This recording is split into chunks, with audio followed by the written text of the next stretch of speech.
We're delighted that you're here. In 1926, Dallas Seminary established the W.H. Griffith Thomas Memorial Lectureship in honor of William Henry Griffith Thomas, one of the founding fathers of our seminary. Over the years, the academic departments have taken turns inviting prominent scholars to deliver the lectures that are designed to be a scholarly treatment of significant issues in their field of study and vocational experience. One of the purposes of the lectureship is to provide the seminary community with exposure to a variety of scholars from different theological perspectives, yet within the evangelical community. This year, the Old Testament Studies Department has invited Dr. Daniel Block as our guest lecturer for this week of extended chapel services. Dr. Block occupies the John R. Sampe Professor of Old Testament Interpretation chair at the Southern Baptist Theological Seminary in Louisville, Kentucky. Previously, he served as professor of Hebrew and Old Testament at Bethel Theological Seminary in Minnesota, assistant lecturer in Hebrew at the University of Liverpool in England, and professor of Old Testament at Providence College and Seminary in Canada. He earned his M.A. in Biblical Studies, Old Testament at Trinity Evangelical Divinity School in 1973, and a doctorate of philosophy in Semitics and Classical Hebrew from the University of Liverpool in England in 1982. He has also done postdoctoral studies at Cambridge University in 2002. He is the author of numerous articles, both scholarly and popular, on Old Testament texts and subjects. His most significant publications include a major 2-volume commentary on the book of Ezekiel and a commentary on Judges and Ruth. He lectures and preaches frequently at Bible conferences and spiritual retreats, but his passion for the kingdom of God is also reflected in his commitment to the local church. He and his wife Ellen are heavily involved in the ministry of North Oldham Baptist Church in Louisville, Kentucky. They are both natives of Saskatchewan, Canada. They have 2 children, a daughter and a son, and each of them within their marriage have a daughter and a son in that order. So he is the proud grandfather of 4 grandchildren, along with his wife Ellen. We're delighted that Dr. Block is with us. I had the privilege of sitting in one of his lectures at the Evangelical Theological Society meetings this past fall, so I have been anxiously looking forward to this week for a number of months now. Would you join me in welcoming Dr. Block to our chapel here at Dallas Seminary?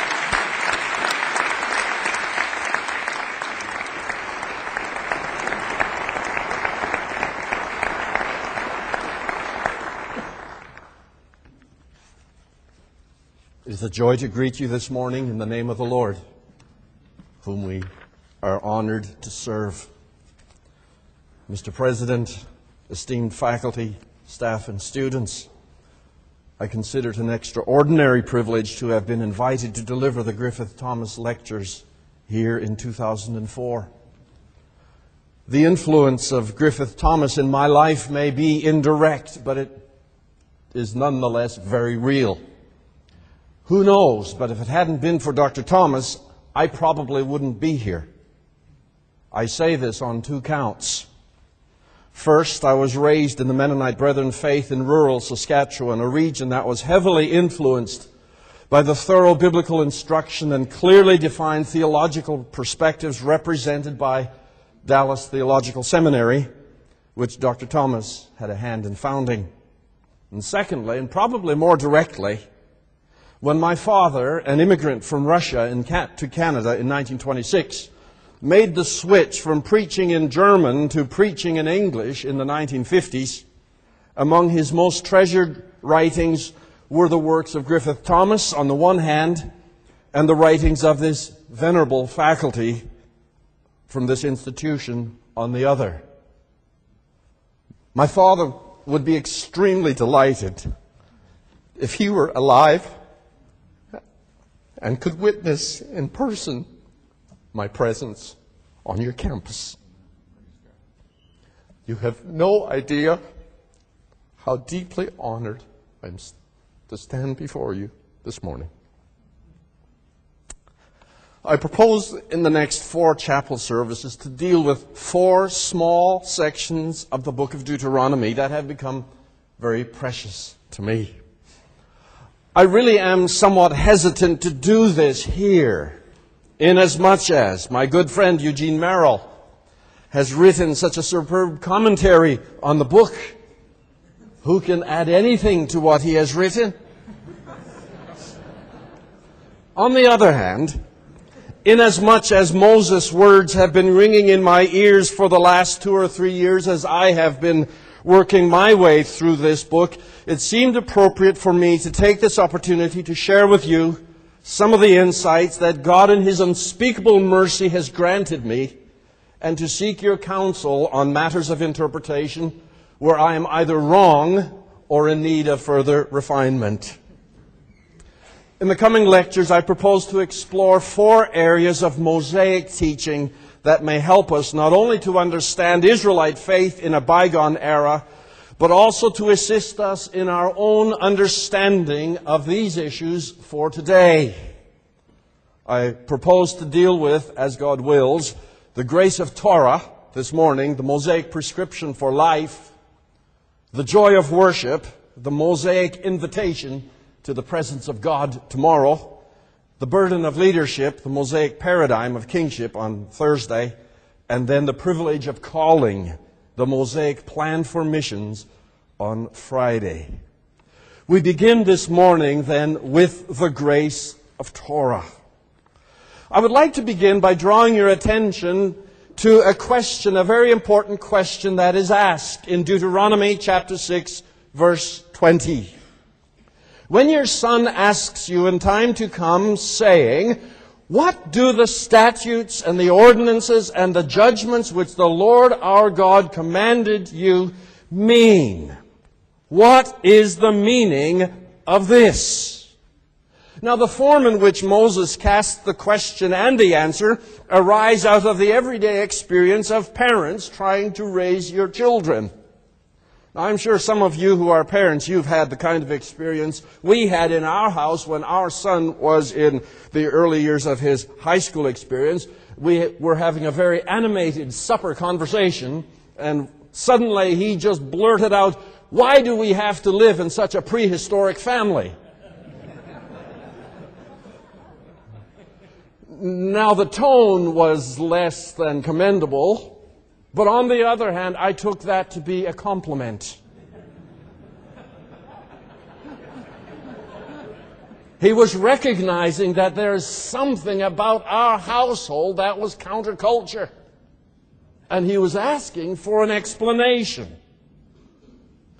Moses is dealing with that kind of situation. The point is that succeeding generations will not have a memory of the experiences that the people standing before him have shared, either of Yahweh's revelation at Sinai or Moses' present interpretation of that revelation. Therefore, it will be necessary for this and all subsequent generations to be very intentional in transmitting their faith to the next generation.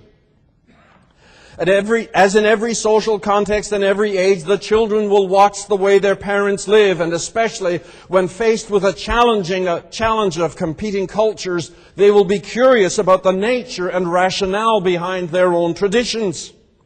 Moses assumes that the children will ask their parents for an explanation of their way of life.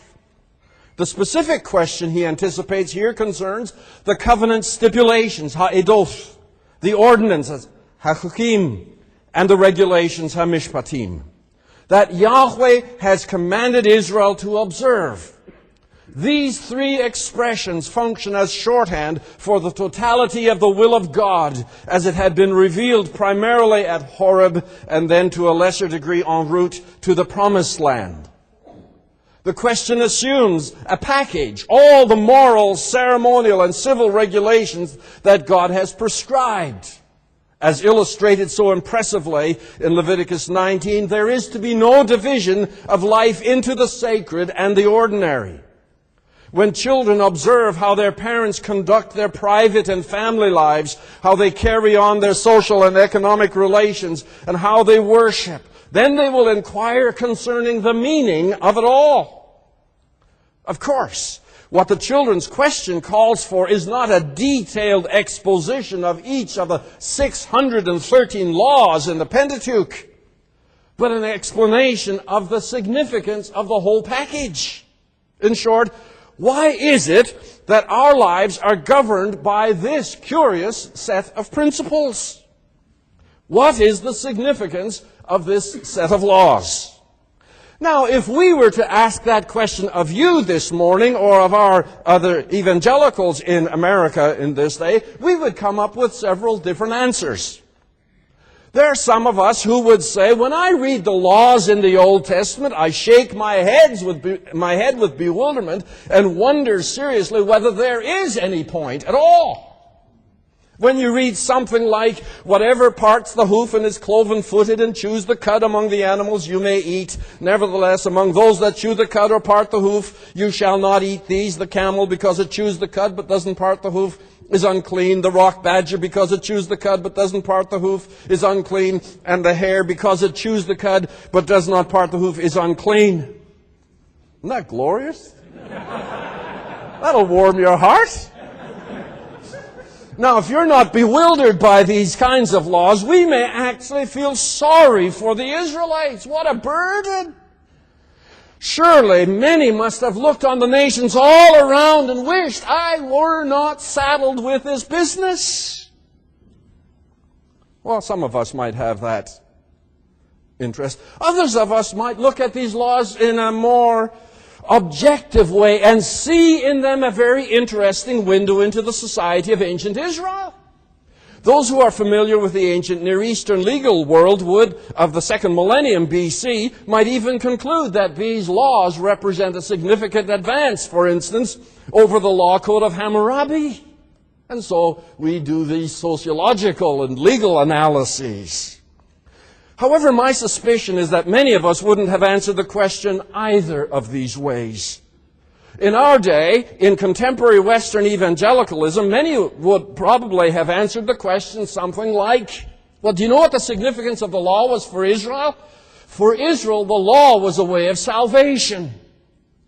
Whereas in the New Testament, people are saved by grace, under the Old Covenant, people were saved by keeping the law. I asked my students in the first class of the Old Testament introduction class a couple of years ago, how were people saved in the Old Testament? And that's what I got.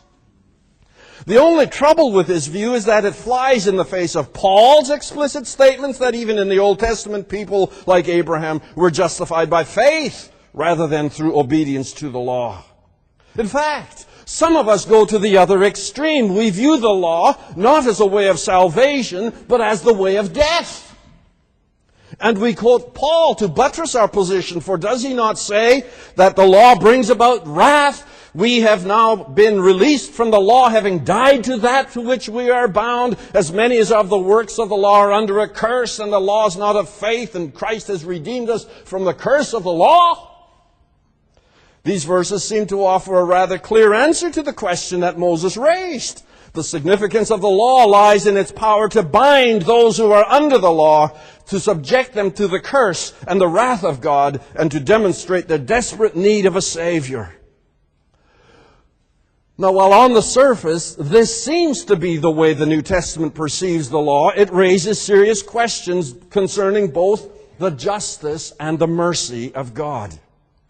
How and why would God rescue the Israelites from the burdensome and death-dealing slavery of Egypt, only to impose upon them an even heavier burden of the law, which they in any case were unable to keep, and which would sentence them to an even more horrible fate, damnation under His wrath? When you look at it this way, the Exodus doesn't turn out to be such a good deal after all. But I wonder, if we have ever bothered to ask what Moses, for instance, thought about the law. Now, it is very important that we interpret Scripture with Scripture, and when we go to Paul for the answers to these, we are doing that. But it seems that we sometimes move far too quickly to later reflection and use of these texts than the immediate context. So that this morning, I would like to look at two texts which help us answer the question. Moses has already provided one of his answers earlier in chapter 4, at the end of his first address.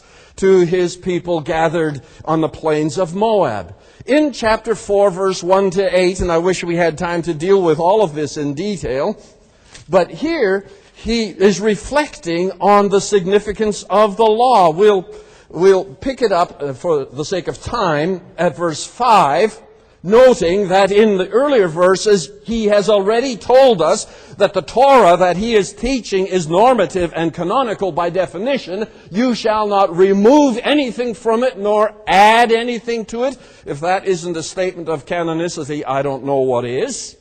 Second, he has already said that the Torah is the key to life. You here standing before me today are witnesses of this. Those who were not obedient to the law, they died at Baal Peor. But then he comes to his third position.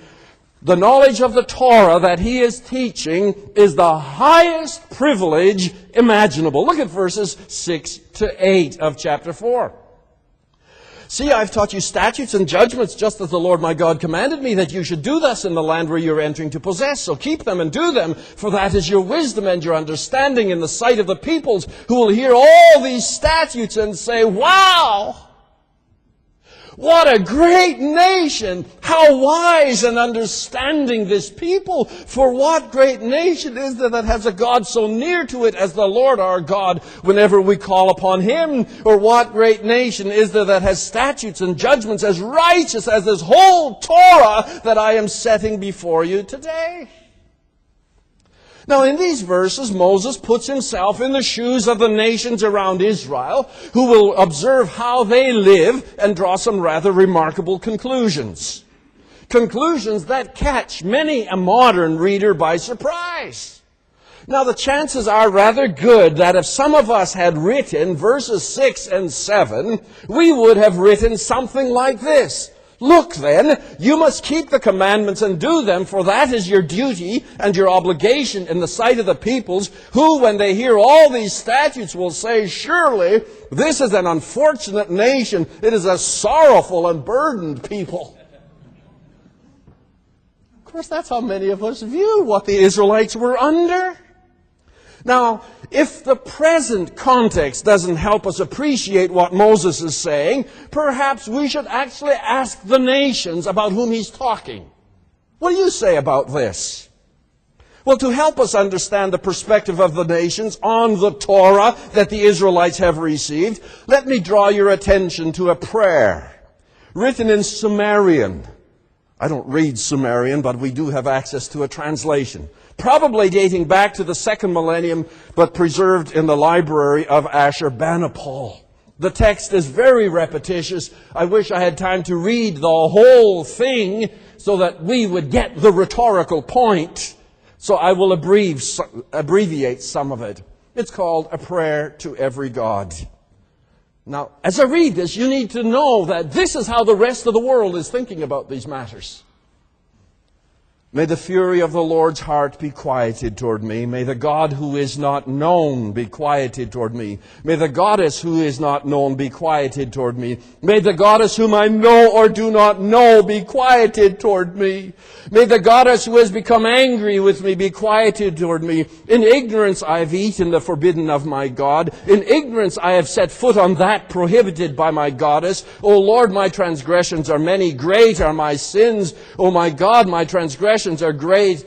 Many are my sins. The transgressions that I have committed, I don't know. The sin that I have done, indeed, I do not know. The forbidden thing that I have eaten, indeed, I do not know. The prohibited place on which I have set foot, indeed, I do not know. But the God in the anger of his heart looked at me. The God in the rage of his heart confronted me. When the goddess was angry with me, she made me become ill. The God whom I know or do not know has oppressed me. The goddess whom I know or do not know has placed suffering upon me. Although I am constantly looking for help, no one takes me by the hand. When I weep, they do not come to my side. I utter laments, but no one hears me. I am troubled. I am overwhelmed. I cannot see. O my God, merciful one, I address to you the prayer. Incline to me. I kiss the feet of my goddess. I crawl before you. How long, O my goddess, whom I know or do not know, before your hostile heart will be quieted? Man is dumb. He knows nothing. Mankind, everyone that exists, what does he know? Whether he is committing sin or doing good, he doesn't even know. O my Lord, do not cast your servant down. He is plunged into the waters of a swamp. Take him by the hand. The sin that I have done, turn into goodness. The transgression I have committed, let the wind carry away. O Goddess, whom I know or do not know, remove my transgressions and I will sing your praise. May your heart, like the heart of a real mother, be quieted toward me, like a real mother and a real father. May it be quieted toward me. Now, isn't that pathetic? And what an indictment this prayer is on the religious systems of the world around Israel. This person cannot escape the wretched fact that he is faced with three insurmountable problems. First, he doesn't know which God he has offended. Second, he doesn't know what the offense is. And third, he doesn't know what it will take to make it right. Now, it's against this backdrop what we need to hear the Torah. With their clear knowledge of the will of Yahweh, the faithful in Israel perceive themselves as incredibly privileged and the envy of the nations. Unlike other peoples whose gods of wood and stone, crafted by human hands, neither saw nor heard nor smelled, Yahweh hears His people when they call upon Him. And unlike the nations whose idols have mouths but they do not speak, Israel's God has spoken. By His grace, He has given His people statutes and judgments that are perfect, and righteousness perfect because, one, they reveal with perfect clarity who He is. Oh my God, whom I know or do not know. He reveals Himself by name. Second, they reveal with perfect clarity what sin is. Did you hear that? The forbidden thing that I have eaten. I don't know what it was, but I must have eaten something. Or where I stepped. And third, they reveal with perfect clarity how that sin may be removed and a relationship of peace and confidence may be established. It's against this backdrop that we need to hear David in Psalm 32. Congratulations! Oh, the privilege of one whose sin is forgiven, whose transgressions are removed. What is the meaning of the Torah for Israel? Let me tell you, to the ancient Israelites, the people in Israel of faith, it was the supreme privilege to know the will of God. But then let's go back to our primary text, Deuteronomy chapter 6, where we see Moses' second answer to the question. When your son asks you in time to come, what is the meaning of these statutes and ordinances and laws? Then you shall say to your son, we were slaves in Egypt, and Yahweh brought us out of Egypt with a mighty hand, and Yahweh showed signs and wonders great and grievous against Egypt and against Pharaoh and all his household before our eyes. And He brought us out from there that He might bring us in and give us the land that He swore to our forefathers. Come on, Moses, answer the question. What is the meaning of these laws? Oh, and then he finally says, and Yahweh commanded us to practice all these statutes as an expression of the fear of Yahweh, for Yahweh our God, for our good always, that He might preserve us alive as we are this day. And it will be righteousness for us if we are careful to practice this entire commandment before Yahweh our God as He has commanded us. There's the answer. Now, this little text, this little paragraph, has been called a family catechism. Indeed, what you have here is a 4-sentence exposition at the beginning of it, which really is an exposition of the first word of the Decalogue. I am Yahweh, your God, who brought you up out of the land of Egypt, out of the house of slavery. It's a 4-point sermon on that text first. With this response, Moses declares that the primary issue driving a true Israelite's life is not a system of rules, but knowledge of the salvation that Yahweh has wrought on their behalf through the exercise of mighty power. Obedience to the revealed will of God is presented as the response to the glorious gospel of salvation, as evidence of fear and love for Him and a mark of gratitude for all that He has done for them. A life ordered by the stipulations of the covenant is their response to their own history. Now, within this context, the giving of the law must be seen as another climactic moment of grace. Taken as a whole, within the context of what comes before and what follows, Yahweh's rescue of Israel was an act of both soteriological and judicial significance. When He freed them from Egypt, He freed His chosen people from slavish vassaldom to Egypt and claimed them as His own vassals, a status symbolized by the stipulations, decrees, and laws. But these laws are not to be viewed as burdens laid on their shoulders, knowing that it was so heavy no one could carry it. This is not grace. That is tyranny and deceit. In Moses' eyes, to have received the revelation of God was a supreme privilege, along with the privilege of their salvation, and along with the privilege of God's providence in the desert, bringing them to this point, and along with the privilege of God's granting them the land. Now, I wonder if when our children ask us why we have to go to church, why we have to live by such old-fashioned standards, why we have to put money in the offering and go and serve in soup kitchens and all the rest of that good stuff, I wonder if we say, well, yeah, that's how we were taught. That's what we have to do. We're Christians. You know, there are a lot of people who live like that. I wish I weren't a Christian. I wouldn't have to do all this stuff. And if I weren't a Christian, my conscience wouldn't bother me if I swindled a little as I scratched my way to the top. We've got a lot of Christians out there living that way, for whom life as a Christian is a burden. It's a code of laws, do's and don'ts. How different is Moses' response? Do you want to know the significance of all these stipulations and laws? They represent the glorious privilege the redeemed Israelites had of being bond servants of the Lord. In fact, in chapter 14, verse 1, he will talk about them, he will refer to the Israelites as sons of God. His special treasure. His holy people. What a glorious privilege. These revealed ordinances provided a way of saying thank you to God for the salvation He has offered in the Exodus, for the delight of being His covenant people, and the privilege of receiving the promised land as a gift. Obedience to God should be a delight. What a perversion it is in our day. Two kinds of perversions. There's one perversion that treats the law as a burden, a complex series of obligations by which I earn my salvation. That's legalism. But the other side is just as perverse. The other side looks at the law as something from which I have been delivered. And now that the righteousness of Christ has been imputed to me, I can live like I please. And our theme song has become, free from the law, oh happy condition, now I can sin without fear of perdition.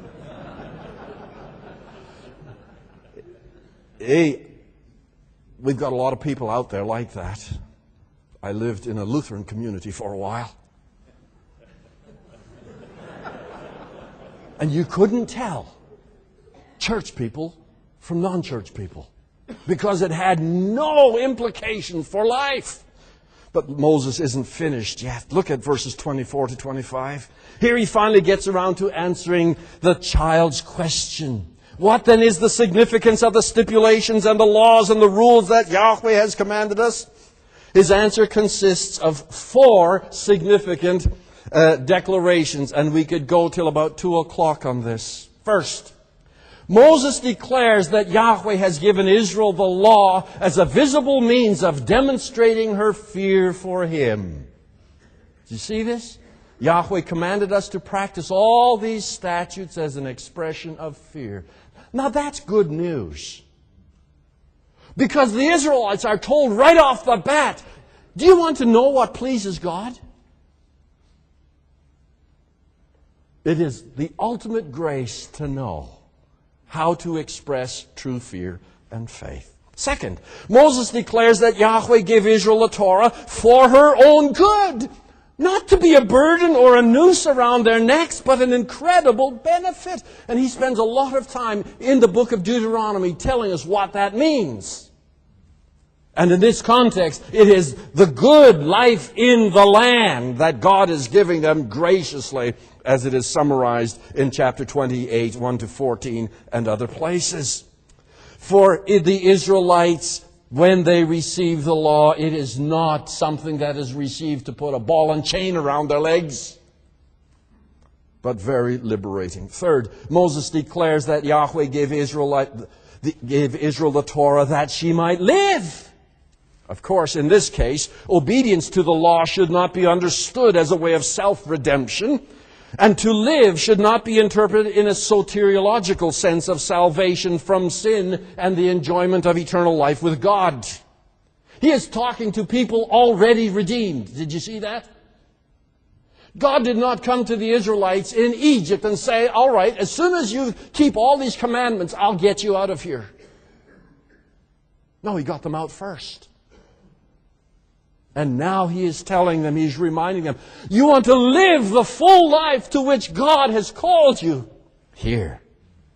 According to verses 21 to 23, the divine act of salvation was accomplished 4 decades ago. Now we're looking forward to the fulfillment of the calling to which God has for them. Fourth, Yahweh gave Israel the Torah that she might know His approval. Now this is the most offensive verse of all for many of us. Verse 8? The last one. I'm in chapter 4, that's why it's not working.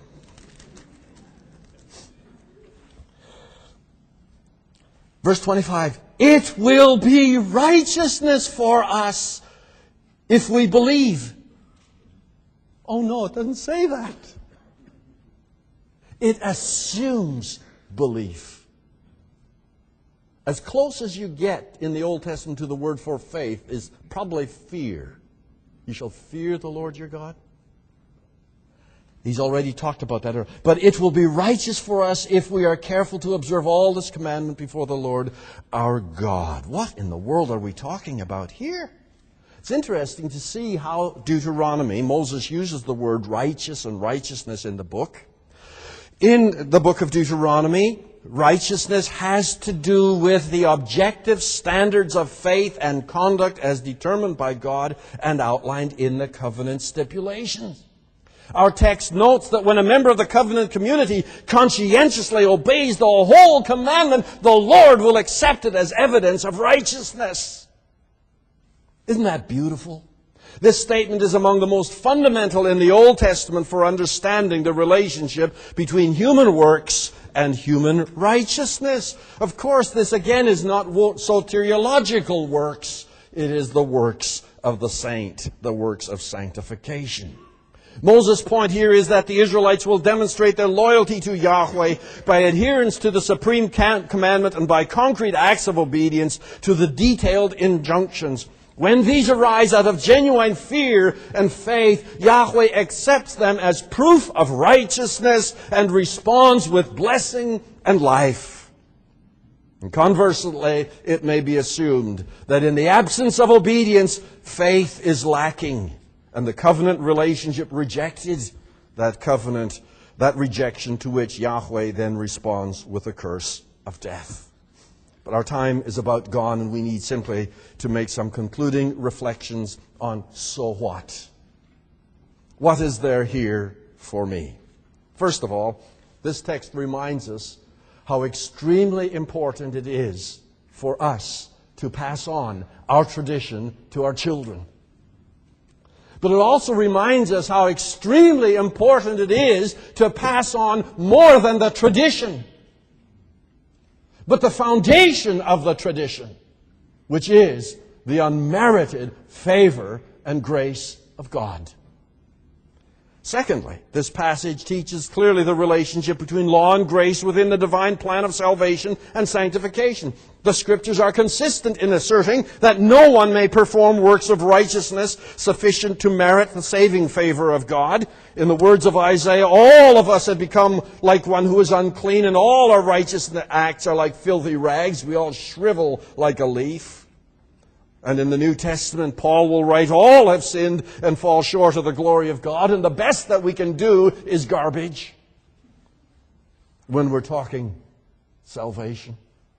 However, within the gospel of salvation, by grace alone, through faith alone, the Lord graciously reveals the standard of righteousness by which His redeemed people may live and be confident of His approval. There is no conflict here between law and grace. No, the law is grace. It provided His people long ago with an ever-present reminder of Yahweh's deliverance, His power, His covenant faithfulness, and the way of life and prosperity. But how is this to be reconciled with Paul's unspoken statements concerning the death-dealing effect of the law in contrast to the life that comes by the Spirit? Of course, I can't answer the question fully in 3 sentences. But let me remind you that Moses' statement concerning the life-giving, sustaining effects of the law is consistent with his teaching elsewhere. It's consistent with Psalm 119. If you feel sorry for the Israelites, just about the time you're down, about that, read Psalm 119. Do you know that there's no place in the Old Testament where anybody ever tells God directly, I love you? Or I love Him. Think about that. It has some church implications for what we do these days. Weak point, shout loud. But it is very interesting that in Psalm 193, 3 times the psalmist says, how I love thy Torah, O Lord. You notice how turned around we've got it? In our presumption, I love you, Lord, and I lift my voice, but I sure hate your law. It is the opposite to what they were doing there. The basic Old Testament stance of the believer. Of course, within Israel, there were always 2 Israels, weren't there? From the very beginning, there were 2 Israels. And to some, it was merely an external code on tablets of stone. But to the others, it was written on their hearts, and it was a true joy.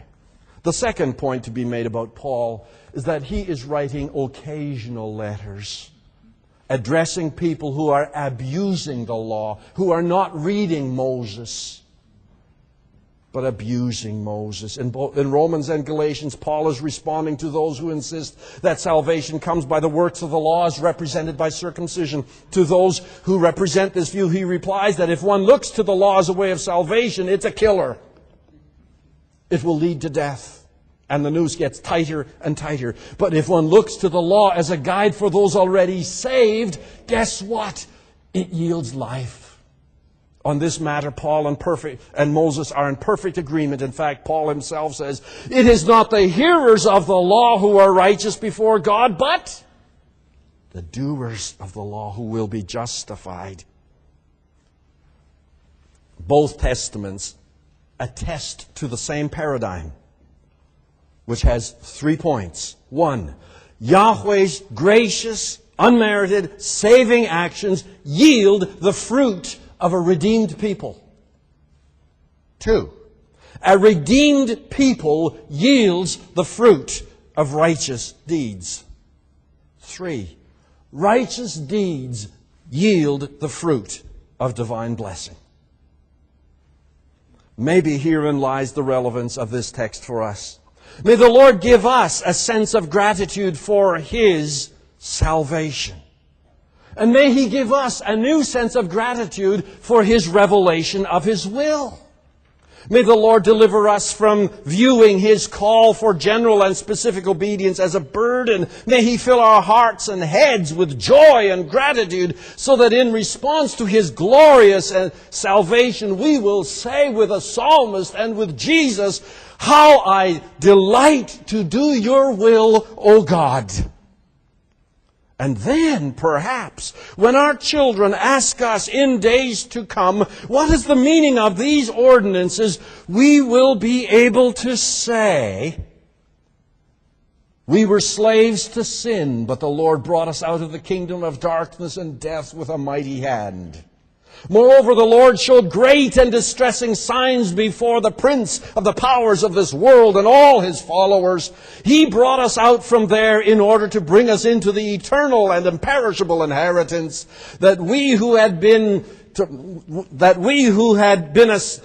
that what he had assigned to us, or sworn to us even, before the foundation of the world might be ours. So the Lord commanded us to observe all these statutes as an expression of our fear and our love for Christ, for our good always, and for our survival as it is today. And it will be righteousness for us if we are careful to observe this whole commandment before the Lord, just as he commanded us. Jesus said, if you love me, send roses. No. Write nice music. Send me a Valentine. No. Jesus said, if you love me, keep my commandments. He also said that if we keep his commandments out of hearts of faith and love and fear, one day we will hear his well done, good and faithful vassal. Enter into the joy of your master. May that be our portion and our delight this day and evermore. Amen.